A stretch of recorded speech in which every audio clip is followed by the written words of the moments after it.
सुदीप बताएगा मिहिर को नोना की सच्चाई, क्योंकि सास भी कभी बहू थी में अब आने वाला है अब तक का सबसे बड़ा खुलासा।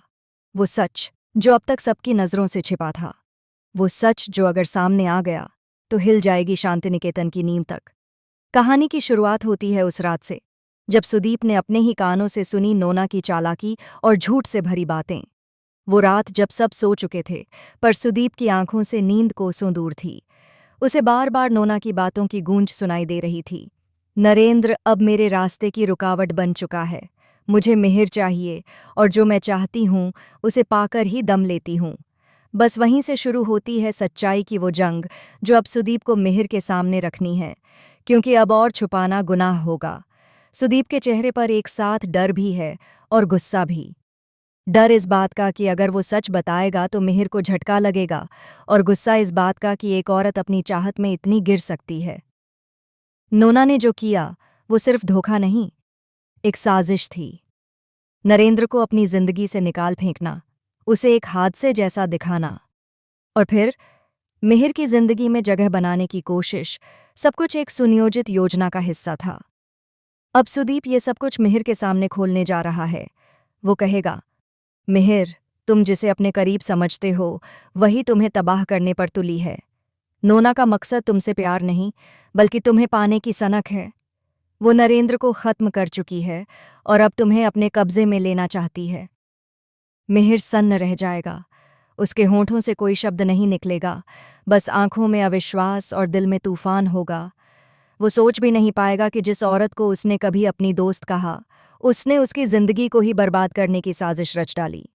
सुदीप आगे कहेगा, नोना मानसिक रूप से ठीक नहीं है मिहिर, वो बीमार है, मेंटली ऑब्सेसिव है। उसे सिर्फ जीत चाहिए, चाहे किसी की जिंदगी दांव पर क्यों न लग जाए।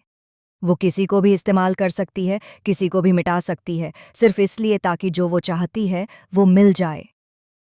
मिहिर के मन में यादें लौटने लगेंगी। वो पल जब नोना ने अचानक नरेंद्र को लेकर गलत बातें फैलाई थीं। वो दिन जब उसने तुलसी और मिहिर के बीच गलतफहमियां पैदा की थीं।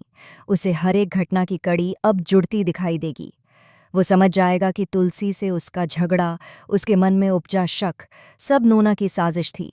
लेकिन मिहिर को अभी भी यकीन नहीं होता। वो सुदीप से कहता है, शायद तुम गलत हो सुदीप, नोना ऐसी नहीं है। और तभी सुदीप उसे वो वीडियो दिखाता है। वो वीडियो जिसमें नोना नरेंद्र पर चिल्लाते हुए कहती है, तुम मेरे रास्ते में मत आओ नरेंद्र, अब मेरा दिल सिर्फ मिहिर के लिए धड़कता है।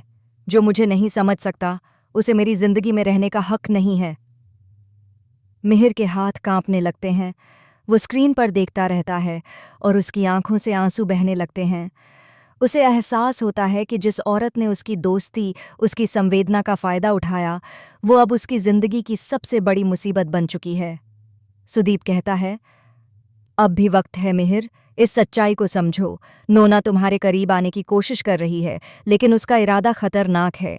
वो तुलसी को रास्ते से हटाना चाहती है। वो चाहती है कि तुम अकेले रहो, ताकि वो तुम्हें अपना बना सके। इधर शांति निकेतन में तुलसी को भी कुछ अजीब महसूस होता है। उसे लगता है जैसे उसके चारों ओर कोई साजिश रची जा रही है। नोना की मीठी मुस्कान के पीछे की चालाकी, उसके शब्दों की मिठास में छिपा जहर अब तुलसी महसूस करने लगी है। वो भगवान के सामने जाकर कहती है, हे प्रभु, अगर सुदीप सच कह रहा है तो मेरे घर, मेरे सुहाग की रक्षा करना। मैं उस नोना को रंगे हाथ पकड़ना चाहती हूँ। तभी अचानक नोना की एंट्री होती है। चेहरे पर मासूमियत, पर आंखों में चालाकी। वो कहती है, क्या हुआ तुलसी, लगता है तुम मुझसे डरने लगी हो। लेकिन डरना भी चाहिए, क्योंकि जो चीज़ मैं चाहती हूँ उसे मैं किसी और की नहीं होने देती। तुलसी चौंक जाती है। उसके शब्दों में छिपी धमकी अब जहर बनकर हवा में फैल चुकी है। उसी वक्त सुदीप वहां आता है और कहता है, बस नोना, अब बहुत हो गया, अब सच सबके सामने आएगा। नोना की आंखों में पागलपन झलकने लगता है।